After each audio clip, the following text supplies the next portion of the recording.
जहाँ तक रोहित शर्मा की फॉर्म है, जो उन्होंने 5 आईपीएल जीते उसमें भी उनका कुछ कभी खास फॉर्म नहीं रहा है। मतलब एज अ कैप्टन या as a leader, as a person, उनका जो भी कंट्रीब्यूशन रहा है आईपीएल में, as a purely as a batter और इनफैक्ट एज एन ओपनर, वो काफी माइल्ड फॉर्म में ही रहे हमेशा। उनका कोई भी एक ग्रेट 600+ सीजन नहीं रहा है।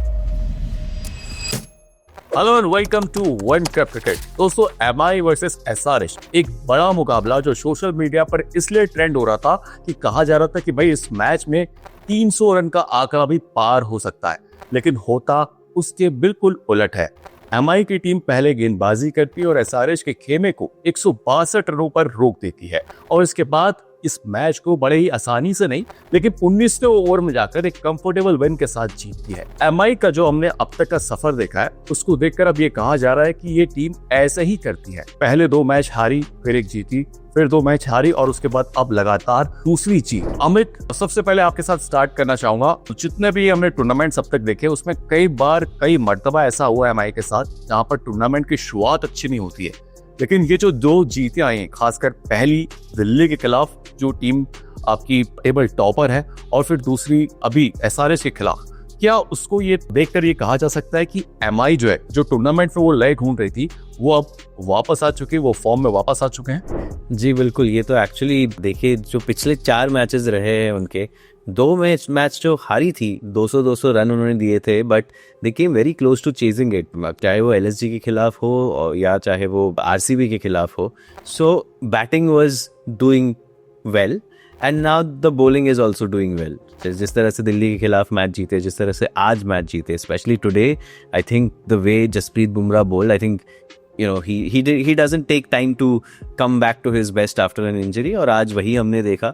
I think 4 over 21 runs and just the way he led the bowling attack on his shoulders, बहुत ही बढ़िया परफॉर्मेंस थी, just what you expect from Jasprit Bumrah. So you can see that difference in their entire जो उनका body language है now, it looks like a much more confident side with Jasprit Bumrah back in it. Runs Surya के back से आ रहे हैं, almost like 250+ उन्होंने score कर दिया इस टूर्नामेंट में। Tilak Varma, who was struggling earlier in the last 3 innings, he has looked really good, really fluent, especially after that retire out होने वाला जो थोड़ा इंसिडेंट हुआ था, उसके बाद से he has played in a very different way. So and then there is Hardik Pandya. I think the way he played against RCB, I think that was one great knock and he has continued in similar vein. तो वो जो batting है वो लगभग उस level पे आ रहा है where it can, they can demolish oppositions. The worrying factor still remains Rohit Sharma's form, जिसके लिए opening is a big worry for them because Ryan Rickelton is not making big runs. आप जो उनसे expect करते हैं, जो शायद Jos Buttler या क्विंटन डिकॉक या ईशान मार रहे थे, तो रोहित शर्मा तो पावर प्ले के बियॉन्ड टेक ही नहीं रहे हैं, but Ryan Rickelton is also not scoring the big runs that they require. So 3 out of 4 boxes are ticked. Bumrah's recovery, Surya and Hardik and Tilak coming into form, and the team winning 2-on-2, and that too against Delhi and SRH. But that fourth factor will determine a lot on how the tournament goes for them in the remaining 7 matches. So वो एक बहुत बड़ा tension का source बन सकता है. But I think कुछ shots जो रोहित खेल रहे हैं, it just looks like it's just a matter of 1 innings यार. I mean he played the pull beautifully, 3 छक्के लगाए थे आज. So yeah, it's just a matter of him, luck being on his side. And अगर वो वापस form में आ गए तो it could be again another tournament where Mumbai goes to the playoffs. बिल्कुल, रोहित शर्मा के मतलब वानखेड़े में 100 छक्के भी पूरे हो गए हैं और जिस प्रकार का फॉर्म आज छोटी सी पारी देखने को मिली, उससे अब दर्शक जो हैं, खासकर जो मुंबई इंडियंस के फैंस हैं, वो बड़े खुश हैं. लेकिन गंतव्य रोहित शर्मा बड़े स्कोर नहीं बना पा रहे हैं और रायन रिकल्टन भी उस तरीके की बड़ी पारी अभी तक नहीं खेल पाए. लेकिन ओवरऑल अगर देखें तो जो मुंबई इंडियंस की वापसी हुई है वो काबिले तारीफ है. क्या आपका भी यही मानना है कि ये टीम अब आगे चैंपियन की तरफ परफॉर्म करने वाली है? आज अनुपम एक मोमेंट हुआ था जहाँ पे हार्दिक पांड्या एंकल को लेके अपना कोलैप्स हो गए थे, उनका एंकल मुड़ गया था. एंड अगली बॉल में जो Abhishek Sharma look like he will explode into form, उनको आउट कर दिया. तो ये call an ambulance but not for me वाला जो मोमेंट था, I think that was a symbolism for what MI is doing this year. मतलब घायल वो स्टार्ट करते हैं but like Amit said, all the pieces are coming together. और जहाँ तक रोहित शर्मा की फॉर्म है, जो उन्होंने 5 आईपीएल जीते उसमें भी उनका कुछ कभी खास फॉर्म नहीं रहा है, मतलब एज अ कैप्टन या as a leader, as a person, उनका जो भी कंट्रीब्यूशन रहा है आईपीएल में, as a purely as a batter और इनफैक्ट एज एन ओपनर, वो काफ़ी माइल्ड फॉर्म में ही रहे हमेशा, उनका कोई भी एक ग्रेट 600+ सीजन नहीं रहा है। तो बट इस बार एटलीस्ट रोहित शर्मा के पास एक क्लियर रोल है, right, to go out and whack the ball.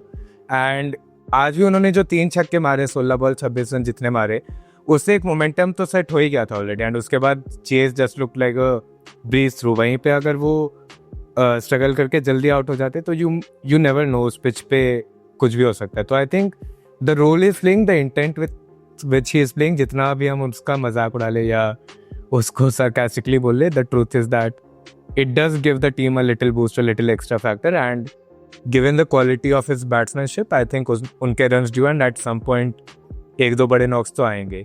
And अगर आप एक और चीज़ मैं बोलूँगा, अगर आप शेड्यूलिंग भी देखें ना तो कितने मस्त है, क्योंकि अगले हफ्ते में MI CSK को भी खेलेगी, सॉरी CSK MI SRH दोनों को खेल रही है, और MI SRH भी दोनों बार खेल रही है। तो ये जो बॉटम के 3 टीम्स है, इट्स ऑलमोस्ट लाइक MI जो न्यू डॉग्स है SRH उनको दिखा रही है उनकी जगह, एट द सेम टाइम जो ओल्ड डॉग्स है CSK उनको दिखाएगी अपनी जगह, and in the process they will rise to the top of the table. Tri series happening, बहुत ब्यूटीफुल आईपीएल के बीच में एक ट्राई सीरीज हो रही है।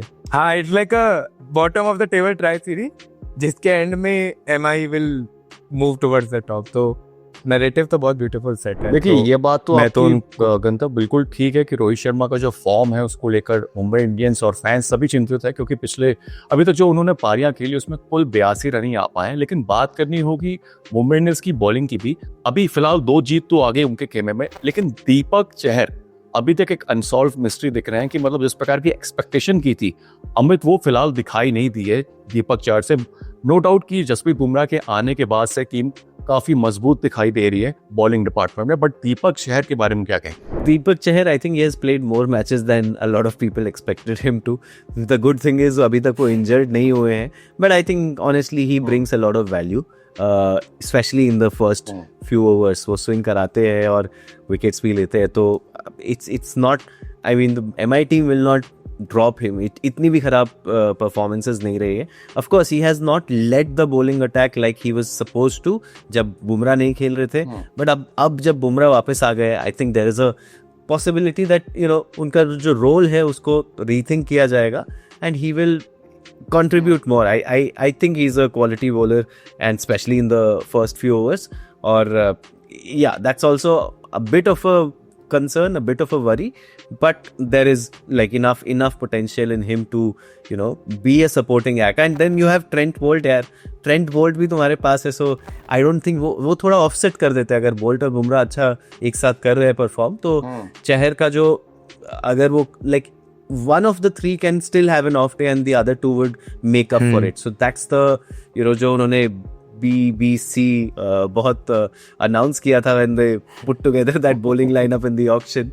So yeah, I think it's working out well for them. Let's see how long does the sea go, as in how long does Chahar continue to be injury free. एक important element I think ये भी रहेगा कि how Pandya uses his bowlers, क्योंकि आज अगर आप दीपक चहर का फर्स्ट ओवर देखे, फर्स्ट बॉल पे अभिषेक शर्मा आउट हो जाने चाहिए थे, उन्होंने कर्ण शर्मा ने भी एक हाफ चांस ड्रॉप किया, तो उनके पहले 3 ओवर तो काफ़ी अच्छे थे जब बॉल मूव हो रही थी। लास्ट में जब वो 4th ओवर के लिए आए तब उनको कुछ 20 रन मारे हेनरिक क्लासन ने। तो I think Hardik Pandya should understand better when to use Bumrah, when to use Boult and when to besides I think सबसे बड़ी बात यही है, I think again it keeps going under the radar, under notice, but yeah, अभी Hardik Pandya is delivering wickets.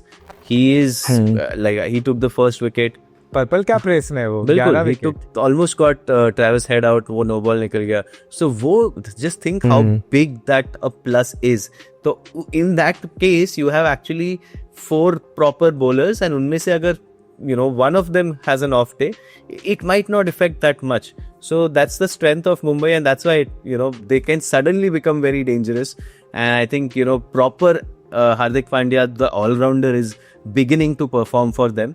I don't think there is nobody in this entire tournament an all-rounder of that skill and quality. So very lucky Mumbai that they have him as a captain, and very lucky that he's as close to as to his best as possible. देखिए हार्दिक पांड्या मतलब बहुत शानदार प्रदर्शन कर रहे हैं बतौर captain, बतौर ऑलराउंडर।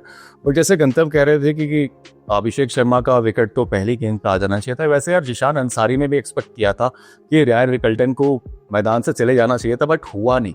तो ऐसी कुछ चीज़ें हो रही है। मैं देखा कि कल का भी जब मैच था, जब दिल्ली और राजस्थान के बीच में मुकाबला हो रहा था, तो मिचेल स्टार्क की नो बॉल को नोटिस किया गया था। तो कुछ अनएक्सपेक्टेड चीज़ें हो रही हैं जो थर्ड एम्पायर की तरफ से आ रही हैं। लेकिन एक बड़ा कंसर्न जो एसआरएच की तरफ से हम देख रहे हैं कि सारी तरफ बातें खाली यही हो रही है कि जो टीम है ये बहुत रिलाई कर रही है अभिषेक शर्मा और ट्रेविस हेड पे। पर गंतव्य मैं बात करना चाहूँगा उनके बॉलिंग डिपार्टमेंट की। इसके पहले का अगर आप सीजन देखें तो जिस प्रकार की गेंदबाजी का आक्रमण हमने अब तक देखा था, वो कहीं ना कहीं इस बार मिसिंग नजर आ रहा है, क्योंकि कई बार टीम बड़ा स्कोर बनाने के बाद डिफेंड नहीं कर पा रही है। एकदम सही कहा आपने अनुपम, क्योंकि लास्ट ईयर हमने बहुत बैटिंग की बात करी उनकी, बट द थिंग इज जब आप इतने बड़े स्कोर्स बना रहे हैं या जब आप इतने high scoring venues, high scoring approach के साथ खेल रहे, तो जो मार्जिन ऑफ विन है वो भी बहुत कम होते हैं। इस साल भी आप जैसे देखिए जीटी के अगेंस्ट 240 प्लस बना के भी 10 रन से जीतना, लास्ट सीजन भी ऐसे बहुत गेम्स थे। तो इस चक्कर में उन्होंने जो ये भुवनेश्वर कुमार और टी नटराजन को जाने दिया, that has come back to bite them. अगर आपके पास दो ऑलरेडी एक्सपीरियंस बॉलर्स है जो प्रूव कर चुके हैं कि वो हाई प्रेशर सिचुएशंस में आपको परफॉर्म करके दे सकते हैं, और जो प्रूव कर चुके हैं कि हैदराबाद जैसे एक डिफिकल्ट वेन्यू में भी सक्सेस ला सकते हैं, तो why would you change a winning formula? I mean last year भी अगर आप देखें, उनकी पावर प्ले में जो बॉलिंग थी वो मिड टेबल थे इन terms of economy, strike rate, सब कुछ। इस साल उनकी 10.8 कुछ इकोनॉमी है आईपीएल में, which is by far the worst in the power play. And वो बीच बीच में हर्षल पटेल को भी दे देते हैं एक ओवर पावर प्ले में। अभी अगेन उनको ईशान मलिंगा को लाके एक्सपेरिमेंट करना पड़ रहा है। तो एक जो उन्होंने इम्प्रूवमेंट किया in terms of Zampa spin bowling department पे, वो भी उनका तब्दील नहीं हो पाया इनटू सक्सेस। तो जब मार्जिन इतने कम हो तो you should not tinker too much. Batting भी इस साल फायर नहीं कर रही है क्योंकि जो फॉल शॉट मार्जिन थे वो सब कैचअप हो गए। तो in that time you expect your bowling to compensate, but in fact उल्टा ही हो रहा है कि जो बैटिंग लास्ट ईयर थोड़ा बहुत कंपनसेट करी थी बॉलिंग के लिए, अब ना तो बैटिंग काम करिए ना bowling, which is why you are seeing this 5 losses on the trot. थोड़ा ना बोलते हैं ना कि they just got I would say misled in some way, और थोड़ा अट्रैक्ट ज्यादा हो गए to the gold and glitter of the batting power that the likes of Sharma, Head and Klaasen showed. So when they went to that decision कि किनको retain करना है, they retained the batting core, right? They retained all the top 4 including Nitish Kumar Reddy, and beyond that they retained Pat Cummins, right? But they did not realize that bowling like T Natarajan and Bhuvneshwar Kumar, as Gantavya said, that उन्होंने काफ़ी सालों से वो job करके दिया था Sunrisers के लिए, and the replacements that they got, like Mohammed Shami पर उन्होंने एक बोलते ना, they took a bet on him, they took a punt on him, पर it hasn't worked out. And that is the, if you look at the history of Mohammed Shami in the IPL, again last few years has been really good, even for थोड़ा time Punjab के साथ थे, फिर गुजरात के साथ थे, they've been good, but you never know which Mohammad Shami will turn up, and unfortunately for Sunrisers this time जो मोहम्मद शमी आए हैं, he is not delivering what you expect a bowling spearhead to deliver. Pat Cummins and वो जो थोड़े of करने लगे, cliché होता है ना bowlers, exactly bowlers when you tournaments and you have to hunt in a pack वाली बात है। तो Mohammed Shami is not looking at his best. आज भी वो पूरे 4 ओवर नहीं किए, 3 ओवर के बाद उनको सब कर दिया गया, राहुल चहर को ले आए। In the one of the past few matches he got hit for more than 70 runs और समथिंग। तो Mohammed Shami, I don't think this is his season, doesn't look like. I think we saw injury के बाद आए थे, champions trophy में he really put in a good performance, but after that again I don't think he's still at his जो हमने world cup 2023 में peak देखा था उसके आसपास है। सो कहीं ना कहीं वो जो कैलकुलेशन थी वो मिसकैलकुलेशन हो गई। Travis head hasn't been able to fire the way you expect him to. Abhishek Sharma के भी अच्छे नॉक्स रहे, बट आई थिंक सबसे बड़ा जो टेस्ट होने वाला है अब होने वाला है वो पैट्रिक कमिंस का, क्योंकि last year the batting track suited them, the approach worked for them, they really did not have to tinker much. इस साल अब चीजें गलत गई है, ईशान किशन फॉर्म में नहीं है, नीतीश कुमार रेड्डी को अब बॉलिंग ही नहीं करवा रहे, which is very surprising for me because he was being projected as India's next Hardik Pandya, and you see Hardik Pandya क्या कर रहे हैं मुंबई के लिए, and on the other hand Nitish Kumar Reddy को बॉलिंग ही नहीं मिल रही है. So I am a little surprise, I am a little worried about that particular trajectory of this youngsters career. तो yes, now is the test for Patrick Cummins, जो कि World Cup winning captain and all of that. When everything is going your way, it's easy and great to captain a side, but this is the point where they have to win, I think, 6 out of their 7 matches to remain in contention. And I think with so many pieces like absolutely off, there cannot be a bigger test for Patrick Cummins. And let's see how he does it, how he performs in it, because कहीं ना कहीं वो उनकी जो performance है वो even पिछले साल there was nothing extraordinary from Patrick Cummins, but again he like rode on that captaincy wave and something like that, like Rohit Sharma has done for MI. तुझे तो गंतव्य कुछ ज्यादा ही फियरलेस हो रहा है, बट या I think MI fans will take care of this. MI fans will take care of this. But yeah, coming to Patrick Cummins, that's what I'm saying, that at the end of this season, I think we will have a re-evaluation of the Patrick Cummins bubble that has grown quite big in the IPL. That captaincy जब तक team अच्छा perform कर रही थी तब तक अच्छा था, but are his performances as a cricketer worth the hype, worth the money that he's being paid? And what if he does end up like a season, the way, say, Aiden Markram ended with just 4 wins out of 14? So what happens next? Do they go on different routes, or what happens next? Yeah. उनकी captaincy भी अगर आप देखें तो this year, मतलब वो last year बोल रहे थे कि हम कभी कभी सब पार्ट टोटल बनाएंगे, but this approach will win us many games.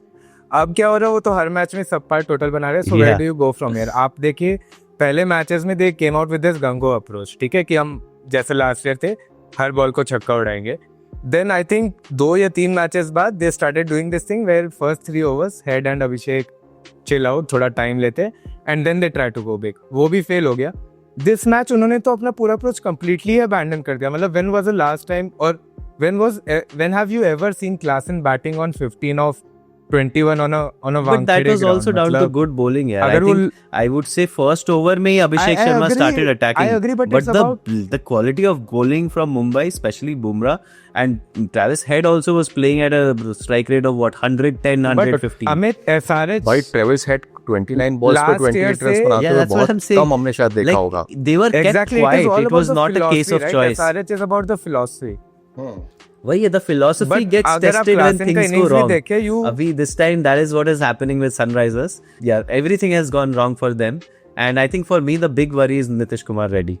But वही, अगर आपके प्रिंसिपल कोर वैल्यूज तभी टेस्ट होते हैं ना जब everything is going round. And them आज जैसे कैरन पोलार्ड ने भी बोला है थे Before एक चीज बस मैं बोल दूं, पोलार्ड ने भी आज आई थिंक साइडलाइन इंटरव्यू में बोला कि SRH are a very one dimensional team. Their batting is one dimensional. They try to hit 115 6 overs, and if they fail, that is most likely it. तो अभी अगर आप वो जो एक वन डायमेंशन आपके लिए काम करता है वो भी अबैंडन कर दोगे, तो अगर पहले आपके 10% चांस है जीतने के, तो अब तो I don't even see any way out for them. ठीक है, but before we wrap up this conversation, मतलब the kind of hype that you have seen for SRH before the tournament, और अब अगर आप मतलब पॉइंट्स टेबल को देखोगे तो they are at like 9th, मतलब चेन्नई से जस्ट ऊपर है. तो और आगे की अगर आप राह देखें SRH की, जितनी बातें हो रही थी वो बहुत मुश्किल हो गई. तो यहाँ से आगे आप कैसे देखते हैं SRH को करते हुए?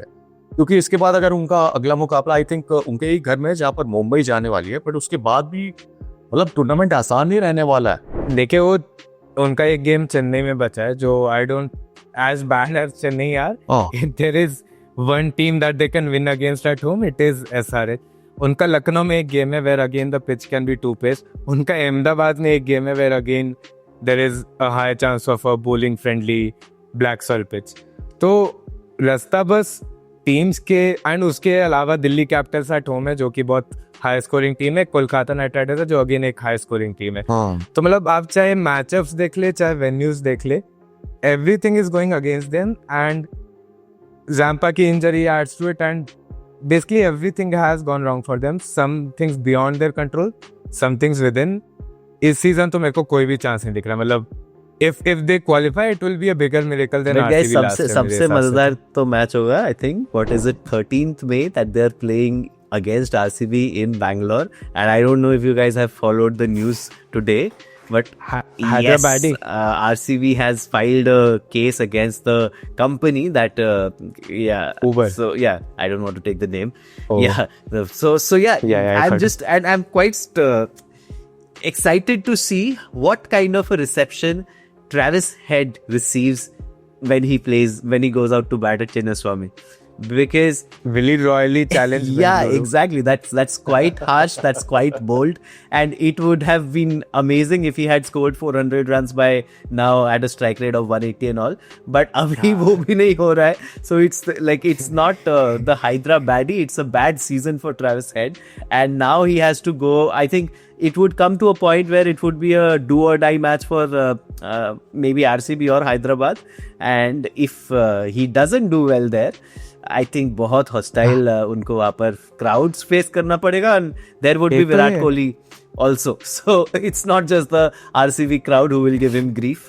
विराट कोहली भी है वहाँ पे. So I am very excited. मुझे अभी IPL का एक match if I am very excited about, it is that one, RCB versus SRH.